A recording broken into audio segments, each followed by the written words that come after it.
96 in the Maamar, Liolom Yehei Adam Zohir B'Tfilas Mincha. But I want to recap because to understand today's part, we need to understand yesterday's. So briefly, the Rebbe begins with the Chazal. The Chazal say a person should always be careful, Zahir, to daven Mincha. Why? Because Eliyahu's prayers were only answered because of Mincha. And the Rebbe asked the question, why not Shachris, why not Ma'ariv? And he spent some time on that. So from there he goes on to explain the idea of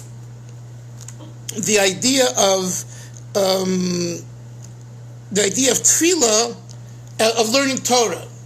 And he says that the Torah that is learned here on earth also has a direct parallel learning that takes place in heaven, in Mesifta Derekia it's called, in the heavenly yeshiva, Mesifta Derekia. And he says there are various levels of understanding the Torah. Some understand only the revealed part. Some understand the secret part. Some understand the secret of the secrets, called Rozin de Rozin. Once he tapped into this idea of understanding and the Rozin de Rozin, I want you to go look for a moment on page 395. You'll see, because the language here is very important. It's like 6-7 lines from the bottom to the last line. You see, he says here, V'heim b'shnei hapanim. It's the last 4 words on the line. That's 6 lines from the bottom. He says there are 2 ways of understanding the secrets of the secrets. Ha'echot, the first way is the chol ha'inyanim shebegalya shebetorah. All matters that are discussed in the revealed Torah, in the Talmud, in the Halacha, etc. Harehem yoidim inyanam. These people, Moshe, who are masters of secrets of the secrets, they know those halachas and those gemaras, and they know that mi pnimius haTorah, from their understanding of the secrets of Torah. This is very interesting. In other words, how do they truly understand the Pshat and the Gemara? Because they understand the way the Pshat is in heaven. So, this is so contrary to our way of learning. We first learn the Halacha, we first learn the Gemara, and then we work our way backwards, those that explore Kabbalah and Chassidus, to understand the deeper meaning. Here, we're talking about the total opposite direction. The person, and this is why, mind you, this is why he's called Balei, why these type of people are called Balei, the masters. What does it mean he's a master? A master means he has it in his control. He moves it around. He decides.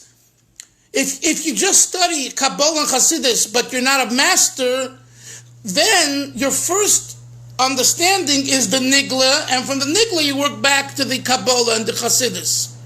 What we're learning here, and I don't think we spoke about this, that's why I'm emphasizing it here, when we talk about a Bale, a master, and of what field? Of Rozin de Rozin. He's a master of secrets. How are you a master of secrets? Because you begin with the secrets. Your neshama is such a soul, and again, that's why there's so few of such people. But it's this. Now you understand when we talk about a tzaddik, when we flippant, he's a tzaddik, and in Chabad we're very not flippant about it, and we're very careful. Who do we call a tzaddik and a Rabbi? We're very, very careful. Why? Because here you see for a moment what exactly is a Bali Rozin de Rozin. A Bali Rozin de Rozin, a master, his first approach to the Torah is because he's inspired from on high and understands that when you're talking about 2 people wrangling over a talis, it's not about do I own 50% or 100%. It's about the nitzutzos, the sparks. the sparks that fell into the talus, and how do I deal with the sparks, and how do I elevate, and what are the sparks? It's a whole different piece of Gemara. And that is his approach to all of Torah. So that's what he says here. Again, the language is Hillel,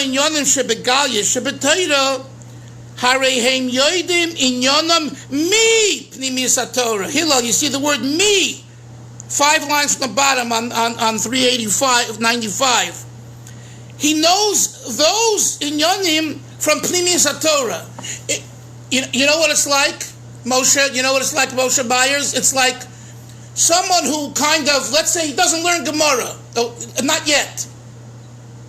And he can say, and he'll come up with this idea of 2 people wrangling over a talis, and you say, well, wait a minute, you didn't learn the Mishnah in Bava Metzia.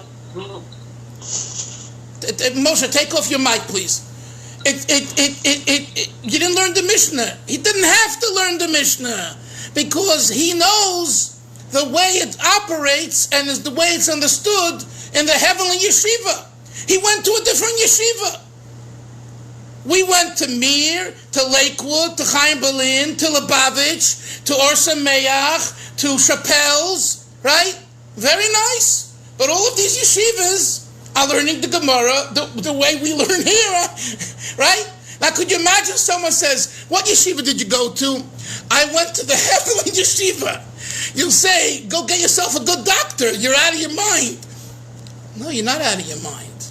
Oh, this is someone who really, he begins with that yeshiva. And from that yeshiva, he goes into Chaim Dalfin. He goes into Lakewood. He goes into Slobodka. You know what I mean? He goes into another Gary yeshiva, whatever the yeshiva is.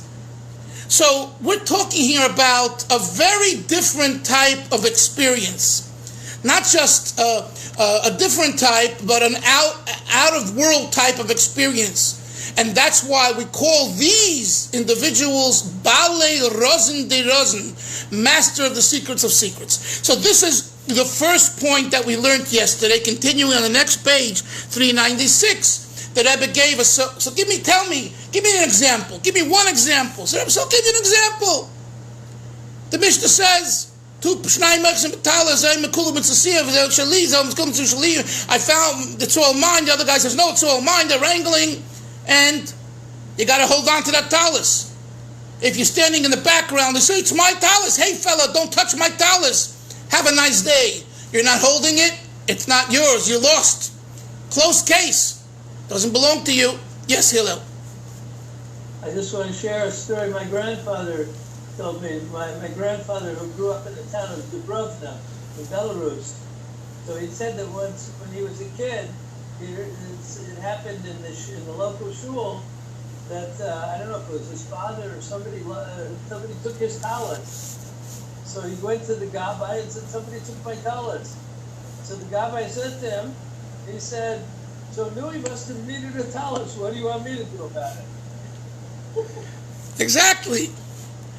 So, and by the way, this is a serious matter. It sounds a little frivolous, but in Halach, in Mesechtes Baba Basra, in Perek Cheskes Habatim, which is a very difficult perek with the back and forth in the logic and acquisitions, there's a basic law. If someone comes into your property and you haven't been there for 3 years, and he says, I'm a squatter, it's mine.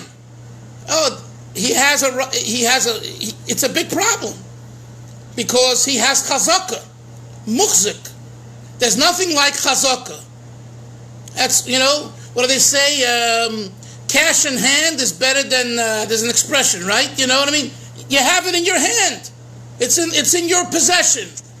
Like I was telling my wife yesterday, the government here is giving out these loans to institutions. It's called PPP, right? In America they give away free money. At least for a while, it's free money. They're giving mamish hundreds and thousands and millions of dollars in loans, billions. This is part of the government's program for Corona. So the yeshivas around here got about between $350 to $2 million.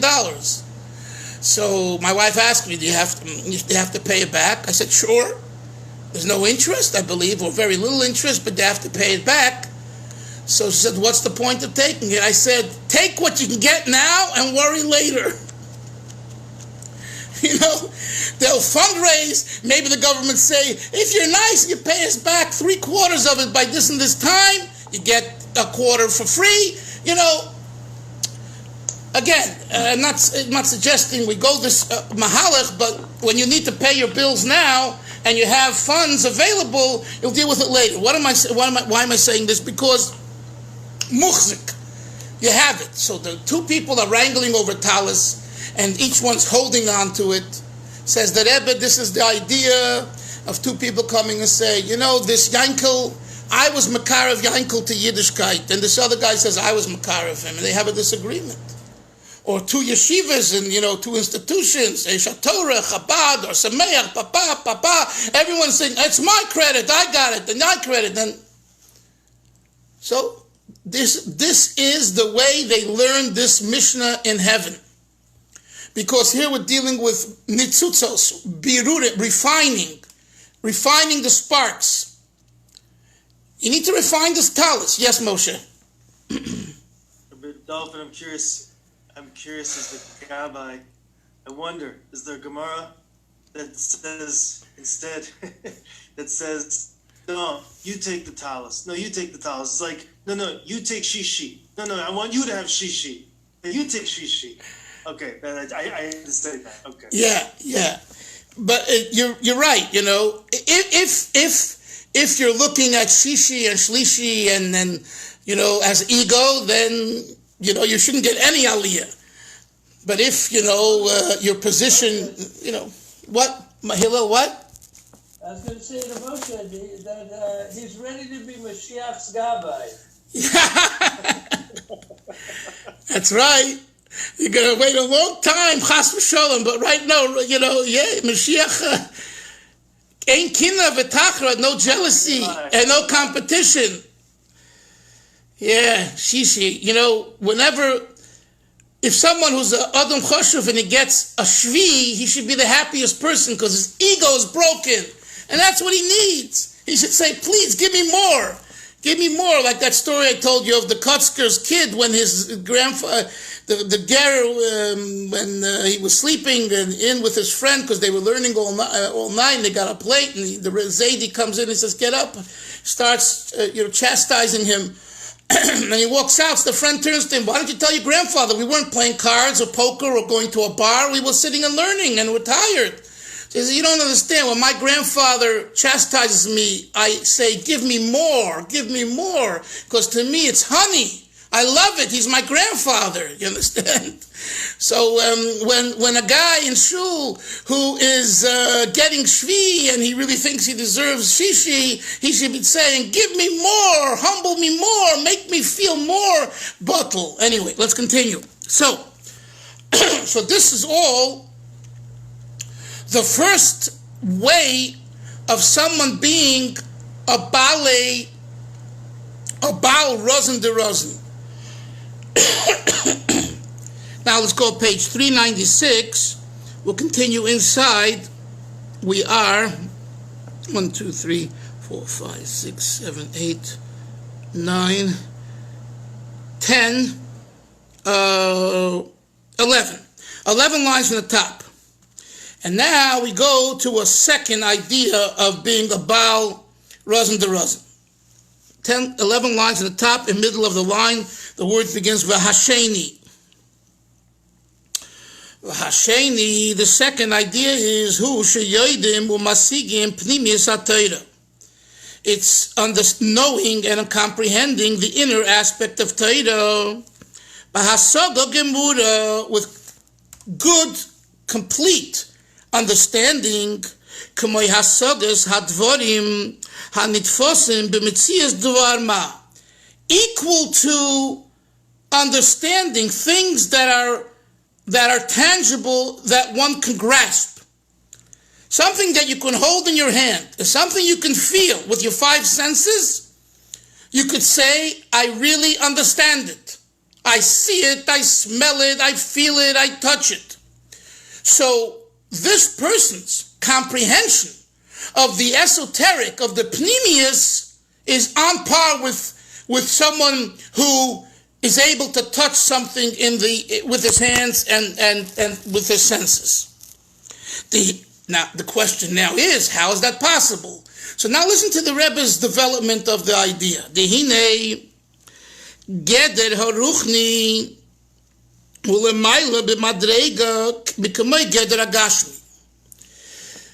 We use a word in English called spirituality. In Hebrew, ruchnius. The Rebbe says the geder. What does geder mean? Geder means a fence, but what does it mean? The definition, the category, the arena. The arena of ruchnius is above, greater in level, in experience, than the arena of gashmius. So right there you have to stop and say, what does this mean? That means that the way things are experienced spiritually is not just an other experience, not just a different experience. It's a greater experience. So that means that whatever I experience, Moshe, with my five senses, as real as it is, it pales in comparison to the experience if I were to experience it in a spiritual way, in a ruchnistic way. And what I just said is a definition, and a very kind of relatable one, and it requires just serious concentration and focus to see, to understand it. I'm not talking about yet to experience it, because to experience something is a whole different idea, is a whole different reality.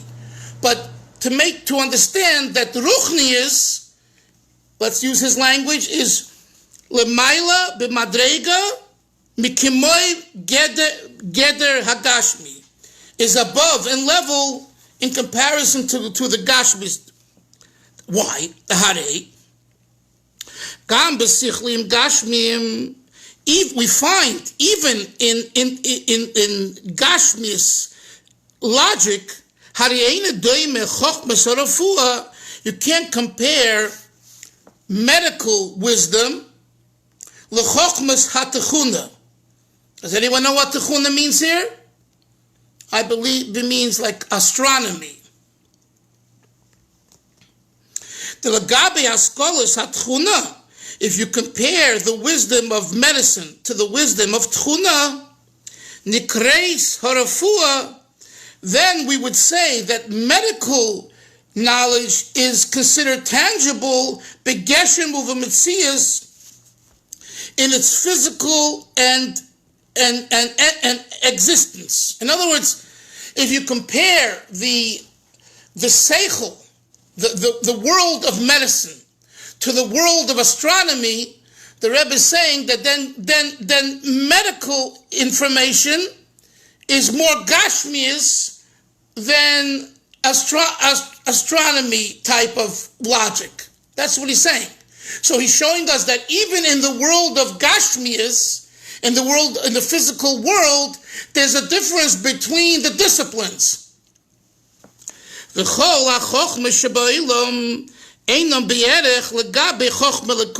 he says, it's another point, all intellect, all disciplines, be it astronomy, be it psychology, be it medicine, on and on and on, compared to chokhmas elikis, to godly wisdom, there's no comparison. Ein erech. There's no comparison. Shehi mufshata migidrei hagashmi legamri. Why? Because chokhma elokis, Yoni, godly knowledge, godly information is not within the realm of gashmius at all. Whereas tchuna astronomy, as sophisticated as it is, we have astronomers studying astronomy using the physical applications to understand it.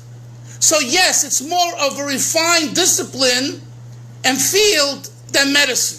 And medicine is more refined field than carpentry. But they all have one thing in common. They're gashmias.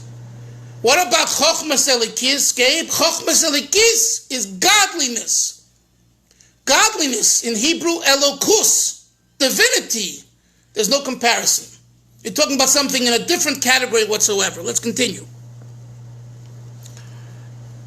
Uvale rozen de rozen. So these people who are masters of the secrets, hey mivinim umasigim, they understand and they comprehend hasoga ruchnius bahasoga gmura.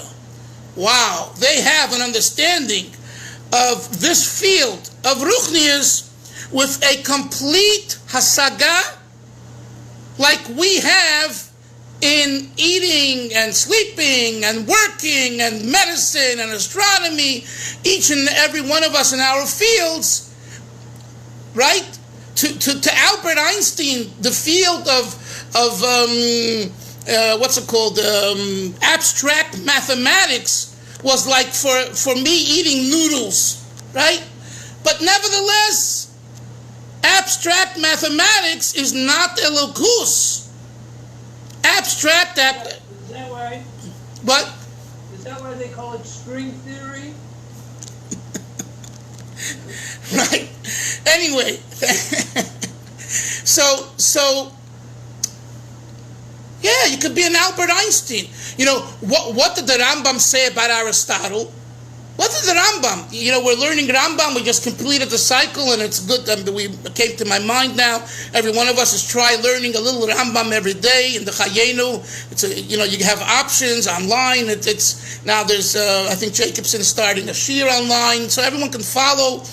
Anyway, the Rambam writes that Aristotle was the individual who came to understand God as much as possible with his mind. So as much as a human mind can perceive of God, he came to that recognition, but not above God. I'm sorry, but not above the mind, because he used his mind. So even such a genius, nevertheless, it was coming through seichel. And this is what we're learning here. What we're learning here is that the Bali Rozen de Rozen, they understand Hashem, godliness, the secrets, like anyone else understands whatever field of Gashmias they're into. And that is a very different experience. So we have now two reasons why we call these individuals Bali Rozen de Rozen. A, because they don't begin with the Gashmias and work towards the Ruchnias in their comprehension, but rather they begin in the Ruchnias and work down to the Gashmias, like I explained yesterday and today.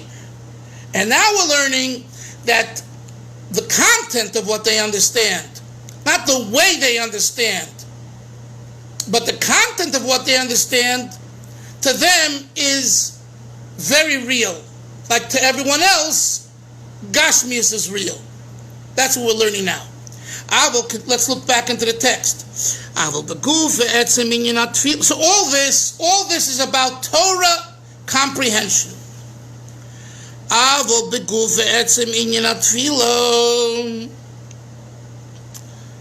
But when it comes to davening, to prayer, Harikol Yisrael Shavin, we are all similar. You can be the greatest Rav and Rebbe and person, and you say, Hashem, help me, help my child, help the world.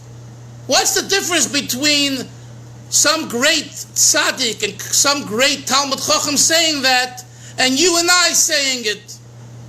The prayer is the same. Because the tefillah is not dependent, Gabe, on understanding. If one prays using understanding, meaning to say, if the content of the prayer is understanding, it's not prayer. It's not prayer, Moshe. It's learning prayer. Tefillah is mehalev. The heart speaks. Not the cup speaks. And this is, by the way, a reason why many times we don't connect in davening. Because we're using the cup to daven. We're davening with the cup. No, you're supposed to daven with the heart, with the hearts. Leave the cup for learning. Daven with the hearts. So when Chassidus speaks about, when Chabad speaks about meditation, that's even if it's intellectual meditation, that's before davening. And also the Chabad meditation, as people make the mistake, it's not about learning, it's experiencing. Experiencing is part of davening. How does godliness feel to you as you say, Hoidu Lashem ki toiv ki Liolom chazdoi, Hoidu Lashem kiru v'shmoi, Baruch she'omar v'ho yo'olam, blessed are you who said the world should be. What do you experience? Yes, Hillel. Just want to comment that the Tolda Rebbe sent out a letter right before the 3 weeks and emphasized a theme sort of like this. He said that the Hasidim say that the Taich, when it says in the Mishnah that when we go in Misha Nichnas Av Mimatim Besimcha, that when we go into the month of Av, the shot is we reduce our simcha. He says, Hasidim say that even when we're mema'ad, we do it besimcha. Even when we have to reduce, we do it besimcha. So he made a suggestion as a practice for this time that to increase our sense of gratitude. He says that we say every day Mizmor Lasoda, an expression of gratitude, and he suggests that we say it twice. We say it after Mincha as well as in the morning, as part of davening, as part of strengthening our sense of simcha and gratitude during this time. Very nice, very nice. Going back to the Maamar, so beguf ve'etzem minyan atfila harikol Yisrael shovim. And this is important, especially for a gabbai or a rabbi in a shul, to teach people. No, I'm very serious now. That davening is it's not davening through learning. It's a big mistake. It's davening through the hearts, through the lev. It's called avodas hatfila. And in this sense, you and the greatest Talmud Chochem and the greatest Rebbe and the greatest Tzaddik are equal, shavin. Because a prayer from the heart's a prayer from the heart, as long as you're genuine.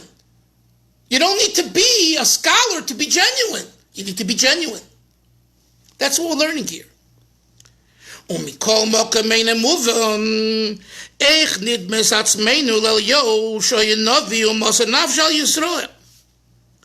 Nevertheless, listen to this. Although we just stated that tefillah is the position of man, making them equal to everyone else, nevertheless, it's still not understood. How do we compare ourselves to Eliyahu, who was a prophet, Umosar Nafshi al Yisrael, and he dedicated himself for the Yidden? Right? What does the Gemara say in Brachos? Hillel, the Gemara says, Liolom Yehei Zahir Betfilas Mincha. All of us here, be careful with Mincha. Why? Because you should know that Eliyahu HaNavi and Hara Carmel with Nevi'eh Abal, with the whole story that we discussed yesterday, when he asked Hashem to show that the Torah and God are right and the idols are false, and he was asking Hashem that for Hashem to reveal that to them, his prayers were answered. And when did he make that request, Eliyahu? Ba'alos HaMincha. So the Gemara says we are to learn from that story that his prayers were answered. So therefore we too, if we want our tefillos, our prayers to be answered, Gabe, pray at Mincha. So the Rebbe asks, how do we... You're right, it's coming from the genuinity of the heart. Fine, I understand that tefillah has that mechanism. But nevertheless, are we comparing ourselves to Eliyahu HaNavi? You got to be kidding. That's his question.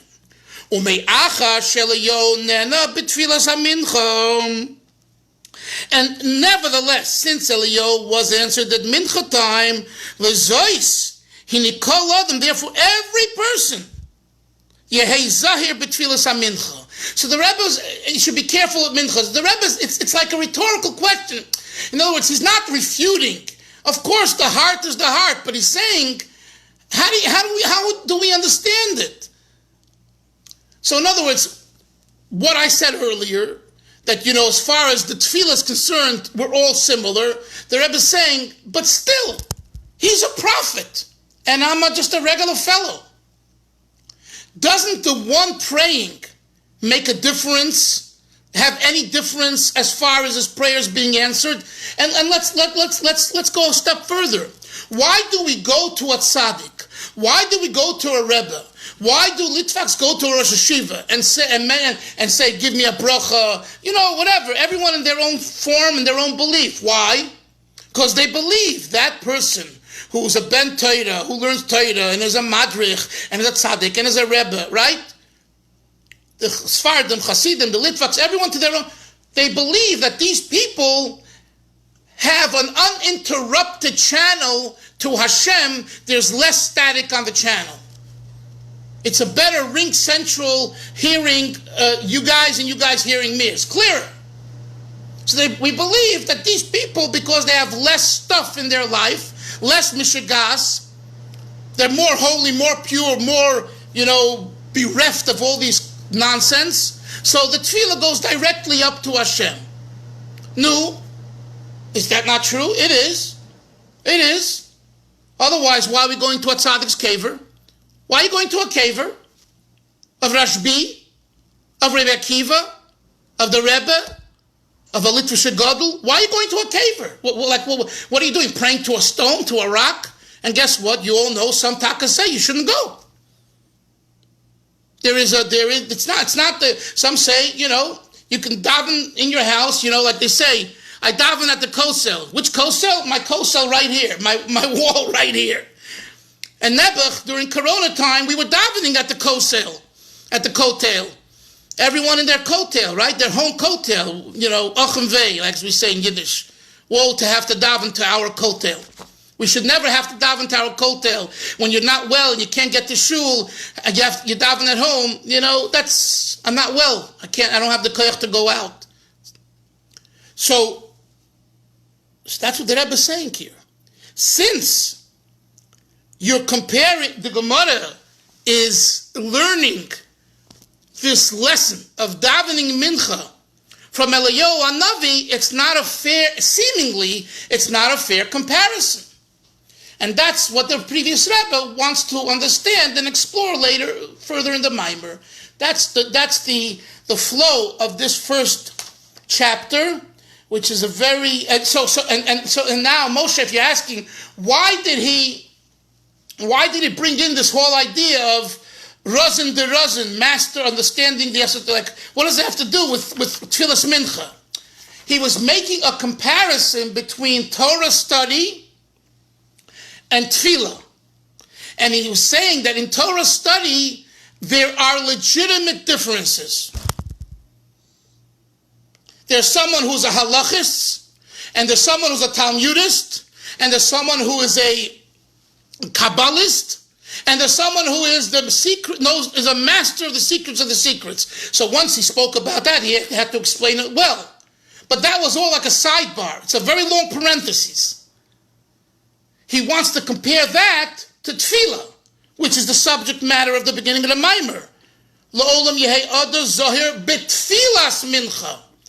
You see, the opening of the Maamar? The opening of the Maamar is about Tfilah.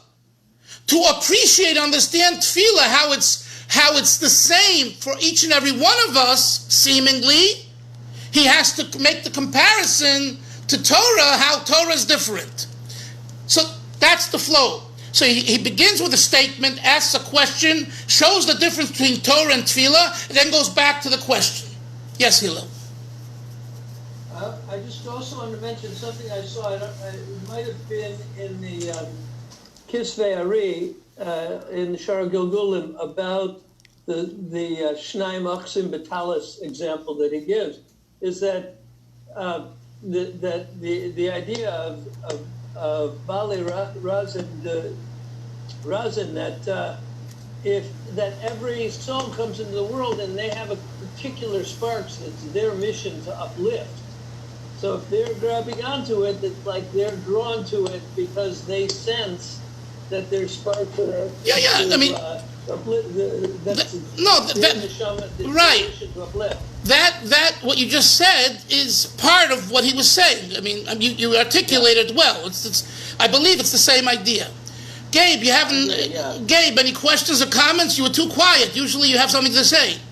Yeah, thank you so much. You mentioned yesterday that Eliyahu Nabi used the word "mimi" when he was able to, I think, make the nace or contract whatever he contracted to Mincha. That was a good thing. I'd like to know where in Mincha did he actually make the petition? Well, yeah. First of all, he wasn't davening mincha like we daven saying the Shmon Esrei. That's not what was happening.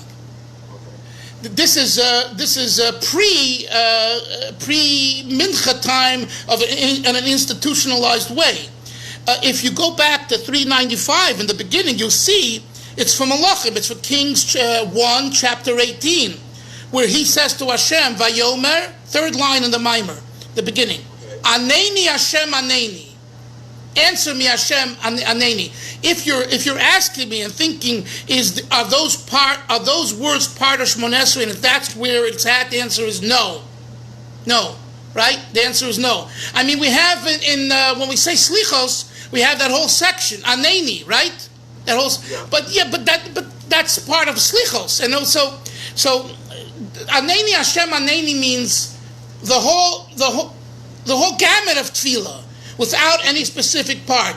But at the same time, the Chazal say that Shema Kolenu is the place where one may make a specific request and where Hashem answers them. So, again, although what I answered you is the way it is, that there's no part of, he wasn't referring to any specific part as far as I know. But the Chazal derive, I don't know if it's from here or elsewhere, that Shema Kolenu is the place of specific requests. So if that's what you're asking, the answer is Shema Kolenu. Thank you. Chevra, have a great day. Anyone else with anyone else? Yeah, can you comment, Hillel? No. I just want to say that. Sei gesund. Have a great day. It's Chof Tammuz. It's the 20th of Tammuz. That means we're still in the heat and passion of Tammuz. It's very hot here. Probably it's very hot by you guys.